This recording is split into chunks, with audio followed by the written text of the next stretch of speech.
Another True Light show, you know how it goes. Massive shout goes out to the Senator and Mr. Speng.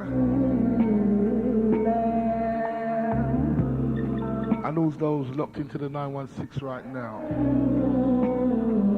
But anyway, those that want to know, let's clear the undesirables away and give them no excuse there. Before any offense is taken by the truth,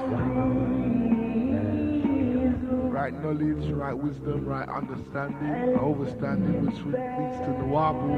Before any offense is taken, those that are righteous already and think they are right, are going on with their righteousness, clear the heck off, go to your bed, your partner's there, say your prayers, read one of your religious books, just do something else, tune into another station as you will.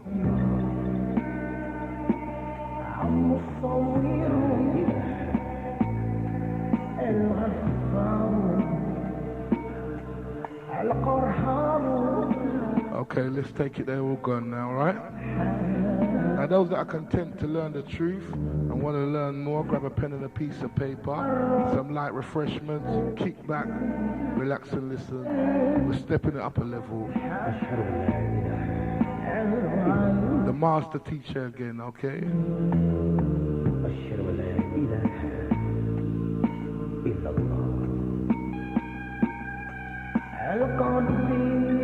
On tonight's show, where did Cain get his wife from?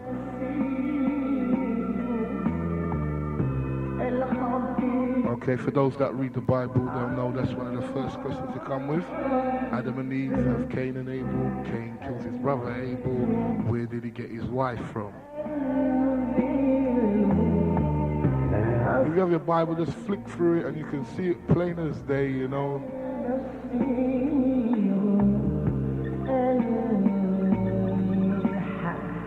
A question that, you know,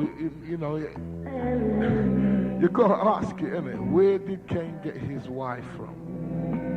Now this book, the Bible, okay? This righteous book, the Bible. Holy, holy Bible. What you got in the courtroom that you put your hand on and you swear on this Bible to tell the whole truth and nothing but the truth, so help me the God of it. That book. I know what it's doing in the courtroom anyway, because there's nothing factual in it, but let's that book there. In the book, the first man is Adam, then a rib woman, from his ribs comes Eve, They have 2 children, Cain, Abel. Now, the wife, where did the wife come from? Okay, let's set the record straight. The Supreme Grand Master, Netta Aferti Atomri, Grand Master, Master Teacher on the earth, God in the flesh, Ancient Soul, Melchizedek, Malachi Zadok, here to set the record straight. You'll get the answer, so you know from that one, okay?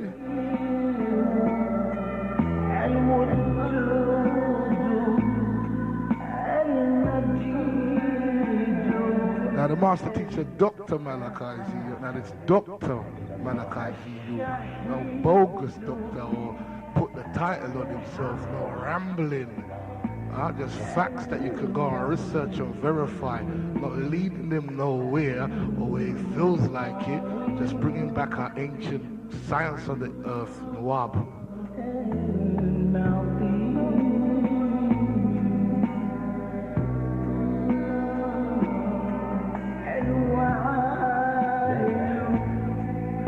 Now all the misleaders of the souls, I know you look onto my show, I know you listen. You can't help it, but you have to, and that's good. Because it's more hell for you when you know the truth inside and hear it, because you cannot stop me where we lie. There is no lies. It is truth put over in a quiet way or a stern way with a bit of aggression. But that's all you're going to get on the True Light Show, the truth. Which may offend, which may cause you to burn up, but it's like medicine and it don't taste good. You think it felt good when God was blown out the water? For me, it didn't feel good, but now it does. Because cured of the illness I am. Cured of the fear. No more haze, it's all clear to see. So you keep listening. And, yeah, I know you ain't gonna change, but you keep listening and you keep putting yourself in hell. That's your own business. Like I said, all those misleaders of the souls, I know you listen to the True Light Show. I know you listen to Genesis. That's what made you kick off in the first place. Lazarus, wasn't you welcome? As long as you're waking up, that's all good. But I'm watching you close and I'm watching what you're doing.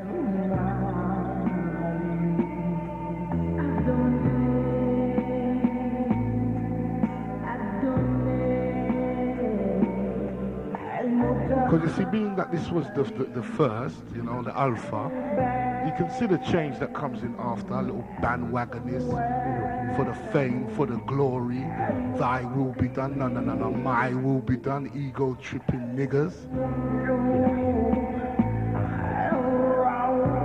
You think I don't know? You come late, Johnny come lately, you know, late. You can say, I can say it, but the majority of people will look up to you, but I look down upon you. Late, very, very late.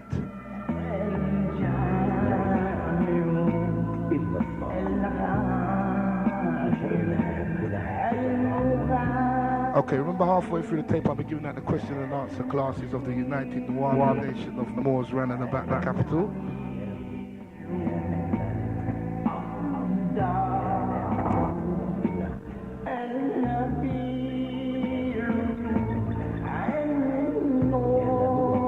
So your pens and papers at the ready, so you can't say you didn't know.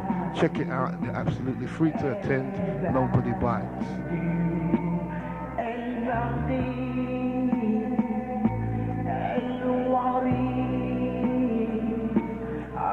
Massive shout goes out to the whole of the Genesis Massive. Hold tight OG Briggy, hold tight the driver around and about the capital. All of the educational Massive, if that's what it is. And all of the DJs and presenters of the 916. Big up all the management and thing. Remember, you don't have to tolerate the Minsta Rebel for another 6-7 months at the most, then I'm out of here. But in the meantime, you kick back and relax and listen, because we're most definitely setting the record straight, okay?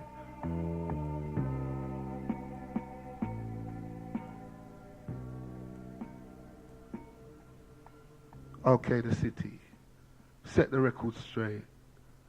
The master teacher, Dr. Malachi Z. Yuk, okay? Netta Aferti Atomri. We're going to set the record straight and inflame that light inside of you right now. Sit back, relax, and listen. Open your heart and your mind, okay? Because this is brainwashing, because your brain is dirty with the crap that's been put in it over these years. All right, so we're going to clean it out now. Dry cleaning, spring cleaning, call it what you want, all right? We're just setting the record straight. Peace.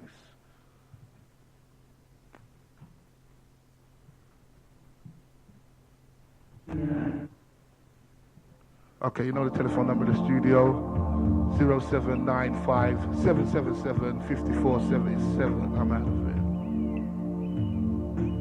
We have reached 1998, and right knowledge is reaching people all over the world. The Supreme Grand Master, Naya Malachi Zadok L, is truly setting the record straight. Now listen to these facts, the voice of truth in these last days and times. The Nuwapian nation of Moors brings you the man of the hour.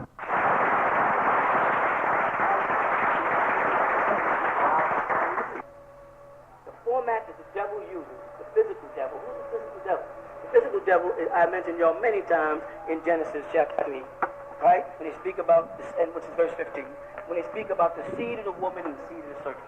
I made it very clear, and I left it there. I said, that says that the devil has children, seed, the same word zip is used, same word as Eve. So then it's Eve's children through Adam, Cain, which is supposed to be Cain and Abel, according to that. And then there's the devil's seed. Okay? Say, okay, now then we have another character in the same chapter, and he's called the what? The serpent. He's considered a seed-bearing creature, a reptilian, right? So, could the flood kill him?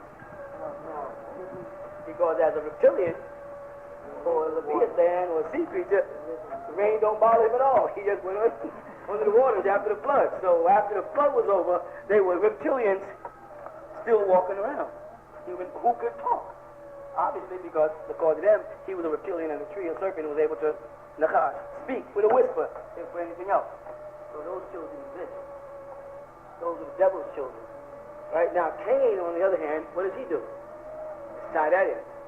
Cain goes over to a land where these children live at, and because he, according to them, because they don't believe in Aklimi and Labuda, according to them, he took a wife out of the land of Nod. Well, the only people that can live after the flood were serpent people, because that's the only people who wouldn't have drowned. Then he married a what? He married a reptilian. All throughout history in Egyptology, in Sudanese culture, Islamic culture, even in the Sumerian culture, they speak about Dagon, the fish man. It's a well-known thing that everybody speaks of. Ogon. I'm giving you a briefing on that. That's the whole foundation of Christianity and the Pope. They're all into worshiping that family of sea people that survived the flood. Yeah? So then that means Cain went and married a reptilian. Now reptilians are mixed in the human blood. You follow? And able to walk and talk among us. Just like human beings. And survive the flood. Like that family that survived.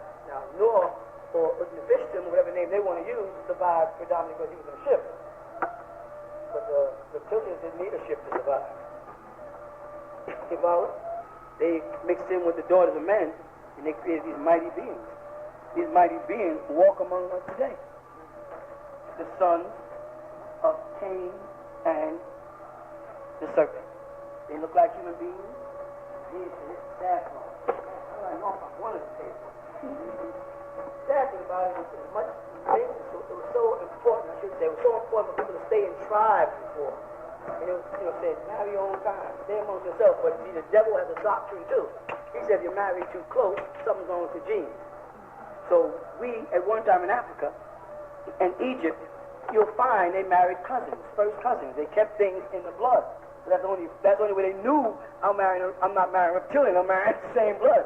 But if someone came, like the Hittites came into Egypt, and Ramesses married two Hittite women and tied the Hittite Canaanite gene, which was reptilian, right into the vine. Then don't forget Hamet, which was his son, right, who was dark, also tied in the dark in people. Hamet, the 11th son of Cain, with reptilians. So it could be coming out your father. It could be coming out your mother. It could be coming from your grandfather. You know, he might have been from the reptilian seed. You know what I'm saying? But then it's about how powerful the God seed in you, the Netir seed in you is to dominate. The Apap, they call it seed. They call it Apap seed. Right? Which later became Satan and the Sea-Man and the Fish-Man and Science and the Sea-Man. But it confirms that there are beings here that are disagreeable walking with, talking with me and you. Wearing feathers. Because they make it their business to get in amongst man, so that's how they sustain themselves. We got to the point where we're laying eggs. Women have eggs now. What? Well, when I say we're laying eggs, what you're thinking, I should have just removed the word lay. Right? Because lay is what tricks you. Because if a baby is shaped inside the womb of a woman, and he's inside of a shell, as we explained the other night, right? Then he's inside of an egg. When an egg comes out of a hen, it's not hard, it's soft. You're thinking of the egg you see in the store. It comes out soft, and when the egg hits it, it hardens. Well, when the woman's sac is removed, that placenta hardens, just like an egg. So that baby is actually inside of an egg, inside the womb of a mother. The only things born out of eggs are reptilians, but Ra was born out of an egg, whose proper name was Ray. Have you learned the science of the primordial egg? Indeed, it's right you study. This is where the Tamil gets the rock Ray symbolize the sun. And this is where he gets his concept of the goose that laid the golden egg. The golden egg is the sun, and the goose was supposed to be no, Ra the male. It's Ray. The goose is supposed to represent the primordial mother of all things, of all nature. And that's why each one of the Egyptian deities, when you study them, you read their names, Geb, this is also Seth, Kev, represents one of the elements. If I would say happy, the deity was a male body with breasts and female hips and everything. That's the key of the hermaphrodites and hermaphrodites, which is the fertility symbol, which also came down in one temple in Ipsa temple, right, in Thebes, came out where Osiris said, I am the male and the female, right? And he was talking about the power of the deity called Hapu or Happy, right? And you look up, you'll see these things. But these people all related back to what? Coming out of the primordial seas, out of the water, they said. They gave us three principles. They are the so-called highest scientists of the Netir. When it becomes plural, it becomes Netiru. Single is just Netir. The highest principle was three. The science of all triads in existence. We need it. Right? And they came out to be three rays. And I explained last time, it's Atum ray, Atun ray, and Amun ray. Those are the three highest sciences. All right, according to, as you study in the Egyptian mysteries. And they were responsible for germinating the seed, and Amun was the seed, the last seed, amen, right? Where they use his semen to plant on earth. And we get shoe, chestnut, and you deal with breath, the shoe is wind or breathing, and chestnut and then chestnut is moistness, which is the system. So they talk about the water. When they talk about the primordial water of chaos in ancient Egypt, they're talking about inside the woman and inside the man. The two firmaments in mystical sciences are the two forms of water in the human body, the two forms of liquid, which is the circulatory system and the lymphatic system. Right? And that's why they say the chaos in the woman of the ancient Egyptian. They say they lived the water where the chaos of all life came out of. Well, that's because the chaos begins the minute the man, mammal, ejaculates the reptilian. See, when he sets the reptilian into motion, which is a sperm cell, which is a tadpole with a tail, a sea creature, the chaos starts as a race for the ovum.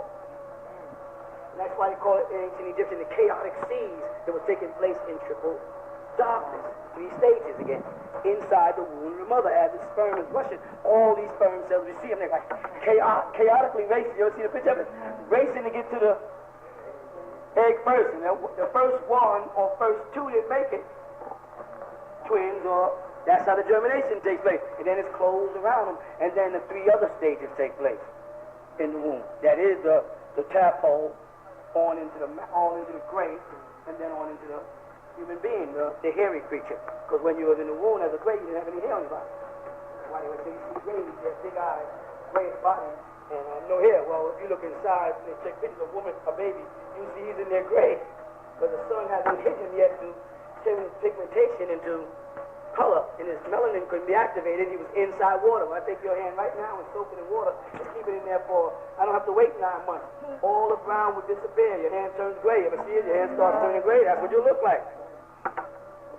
And your pupils would dilate because you'd be in darkness, right? So you'd be just black eyes.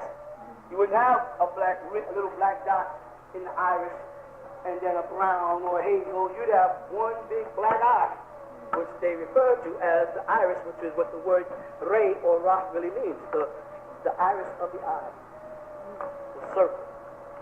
All of these were symbolic meanings. You may wonder, why are we talking about that at this point? Because in the Nuwapian school of thought, you're now moving to another level. I told you I'd take you all through levels of learning. And now you're ready to go into this mystical meaning of the mystery schools of ancient Egypt. You're moving to a higher level, where information, where instead of me saying Anunnaki, I'll say Neptune. Instead of me saying Naya, I'll say Natia. Instead of me calling myself Malachi, I'll call myself Atum Ray. It's another school. You got to move at a school. But that's all part of the transformation period of degrees of learning. You know, got many degrees. You actually have 9 degrees of you, but it's subdivided into 20. And you're past a lot of it on the fundamentals. And now you got to go into the meanings and the mysteries of life, the real purpose of who you are and what you are and why you're here.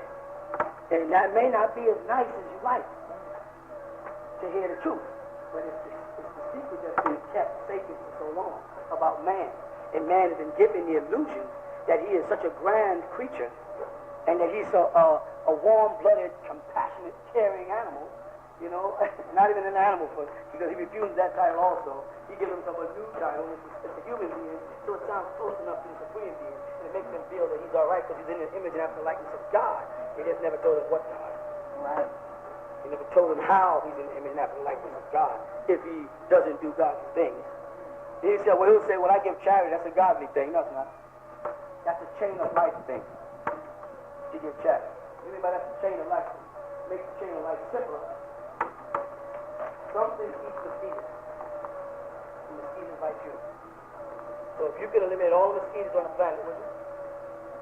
Yeah, but you would throw off equilibrium. The whole balancement of the universe would go out. Because everything is linked in a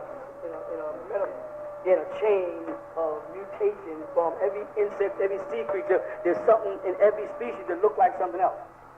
In other words, there are fish that look like birds.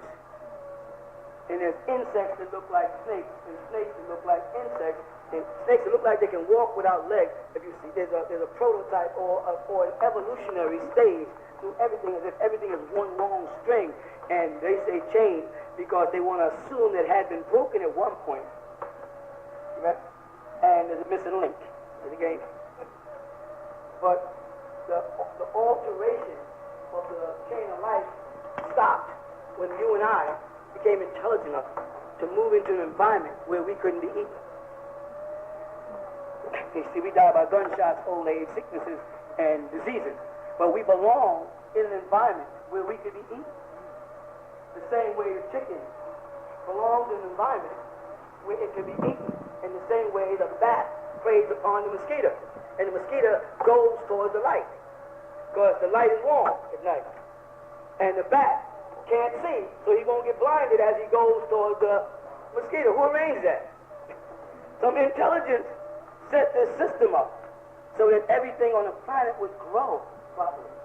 But when the planet was thrown off its axis, everything got thrown off on a 23 degrees. Okay, so in view of the fact that pieces of the chain of life have been snatched out by us, that after the planet shifted, right, we changed.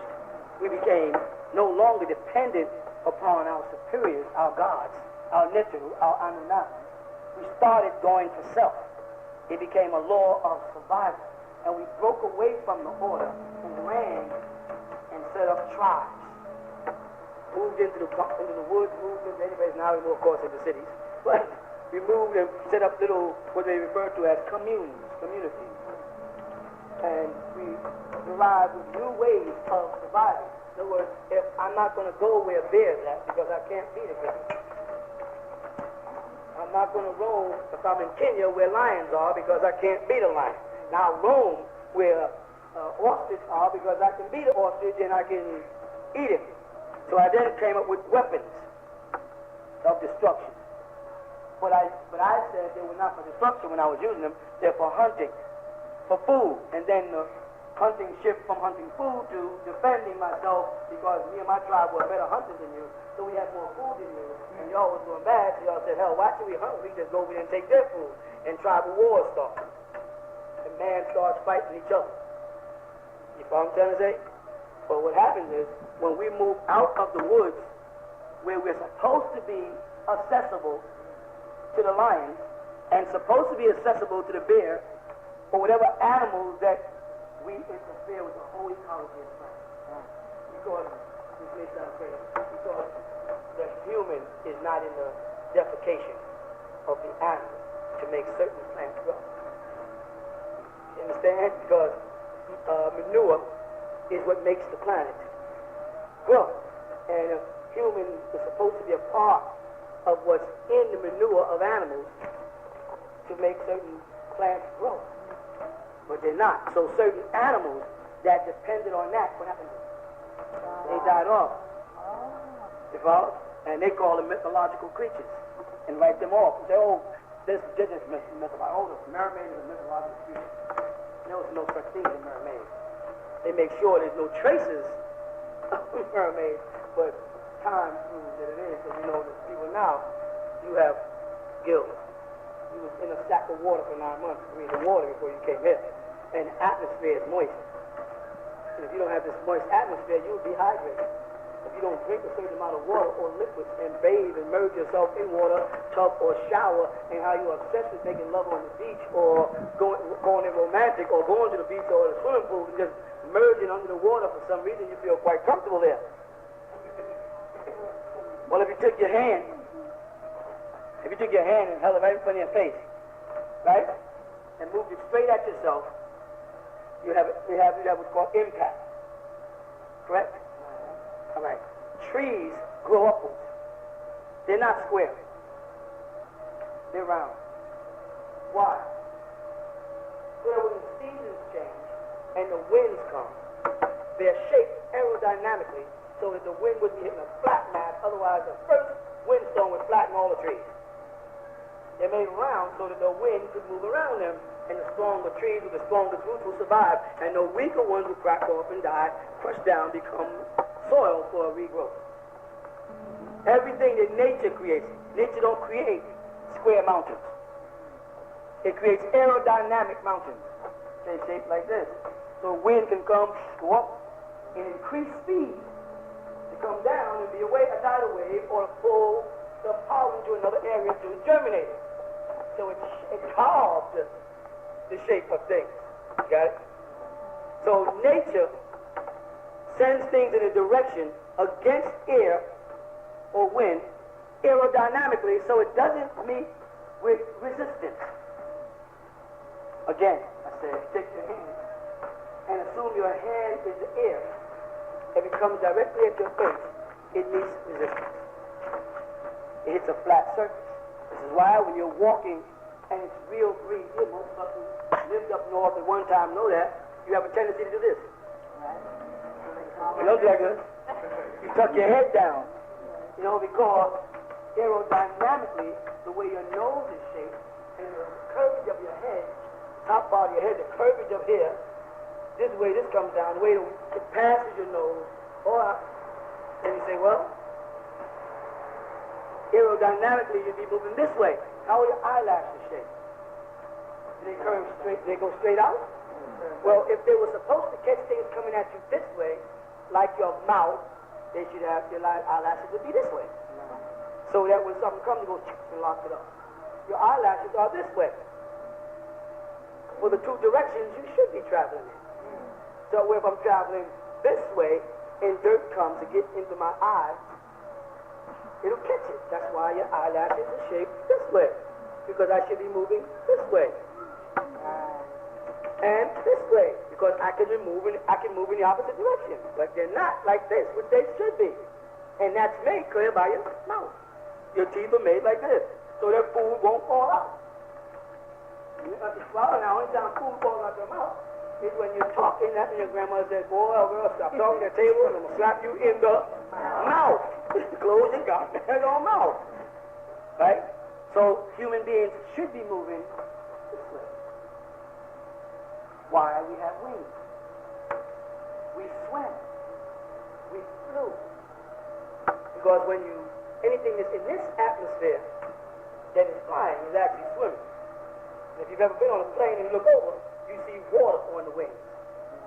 While this plane is moving through air, as you look over, you see actual water passing the wings. Because in the atmosphere, we're dealing with water.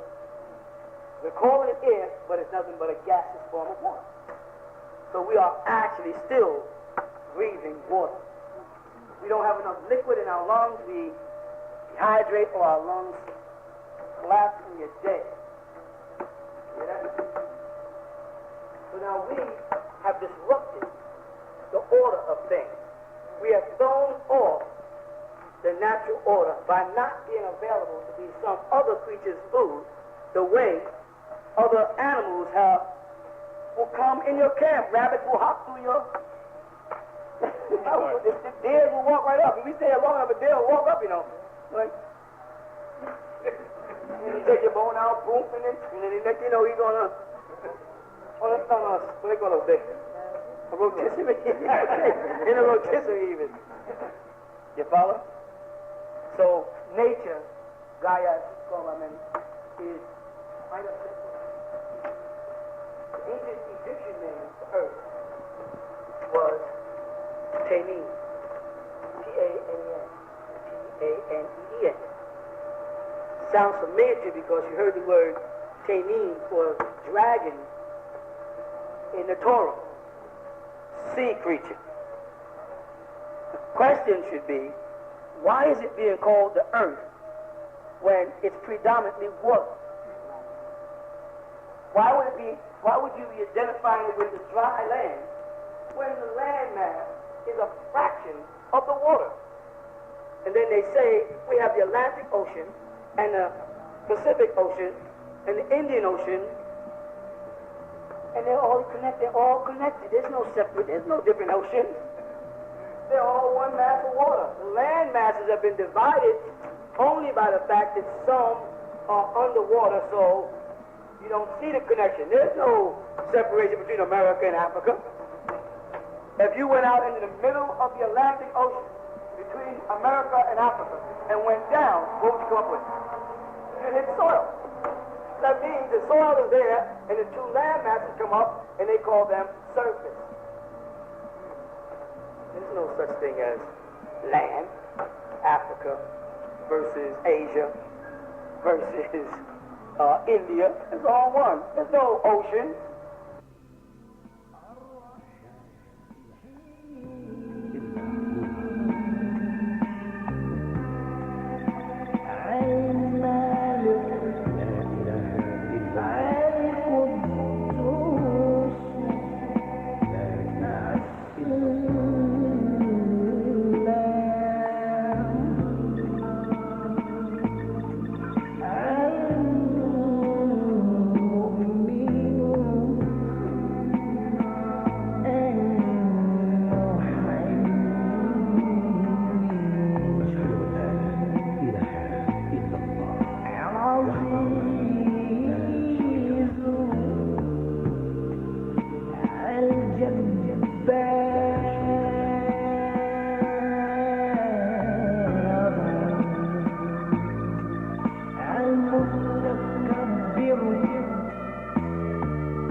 We are so OG, daddy for the whole of them.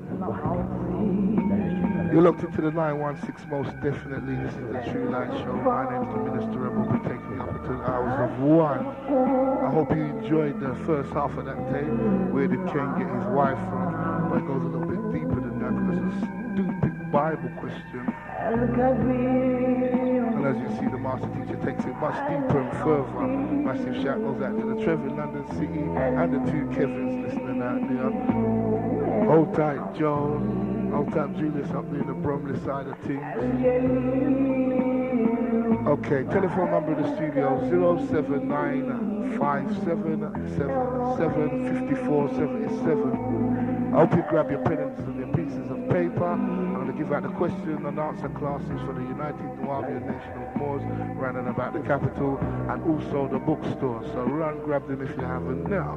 La ilaha illallah.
Okay, let's start off first. The United Nubian Nation of Moors fellowship classes, okay? The Mat Academy, 10 to 16, Ashwood Street, Dalston E8. Telephone number for further inquiries 0171 254 6442. Class is held each and every Wednesday between the hours of 7 and 10. Sunday between the hours of 4 and 7:30. That's the Mat Academy, 10 to 16, Ashwin Street, Dalston. Okay, South London branch, Unit 25, Eurolink Business Centre, 49 Effer Road, London SW2. Telephone number for further inquiries 0171 978 8321. That's 0171 978 8321. Class is held each and every Wednesday between the hours of 7:30 and 9:30. Sunday 3 in the afternoon till 6. That's at Unit 25, Eurolink Business Centre, 49 Effer Road, Brixton. West London branch. Woolsden Library Centre, 95 High Road, Woolsden Green, NW10. Telephone number for further inquiries 0468 144 696. Class is held each and every Sunday between the hours of 7 and 10. That's West London branch, Woolsden Library Centre, 95 High Road, Woolsden.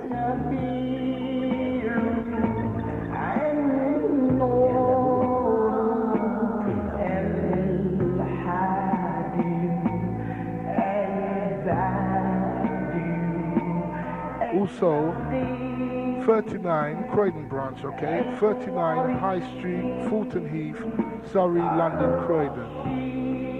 Telephone number for further inquiries down there, 0181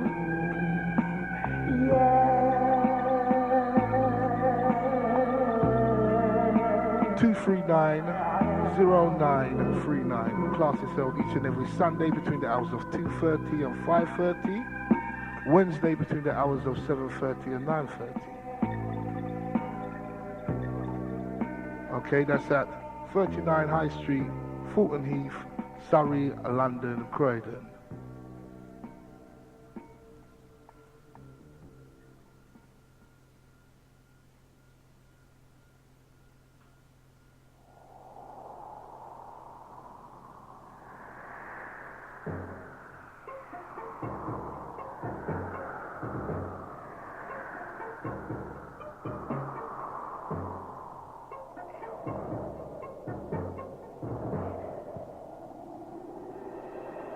Okay, if you're not ready for any of the question and answer classes, the master teacher has written over 400 books about every subject, covering every subject, under and above the sun. You know, don't believe anything I say. Go and check it out for yourself. That's all I want you to do. Go and look for yourself. You know, if I'm wrong, come back and tell me and prove it. You know, if there's somebody out there that's got more right information than this, present it. I don't hear nothing, so shut the heck up. Right, there's bookstores around and about the capital if you're not ready for the question and answer classes. Alright, so you can gather a bit more information and then attend. Okay. The Design Works, Park Parade, Halsden, NW10. Right, this is the United Noble Nation of Moors bookstore. The Design Works, Park Parade, Halsden, NW10. Telephone number for further inquiries 0181 838 5999. That's 0181 838 5999.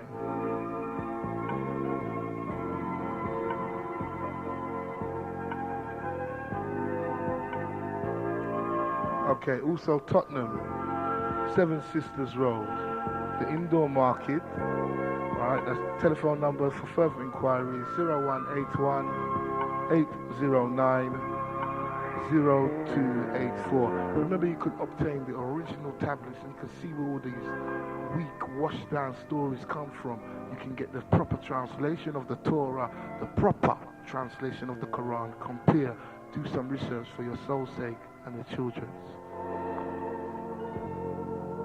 Stratford Shopping Centre, Stratford, Unit 12, that's E15. Telephone number for further inquiries 0956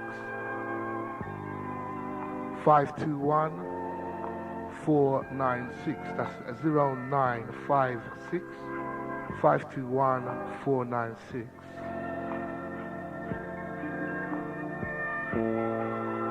Also right under the Brixton Recreation Centre, that's 25 Brixton Station Road, SW9. Telephone number for further inquiries down there 0171 978 8321.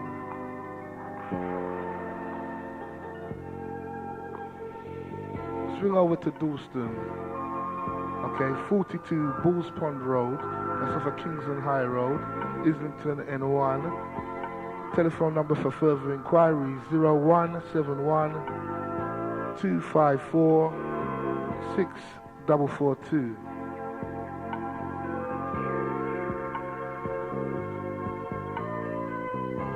And again at Unit 63 to 64, Agora Indoor Market, 137 to 139, Rye Lane, Peckham, SE15. Telephone number for further inquiries down there, 0171 277 9793.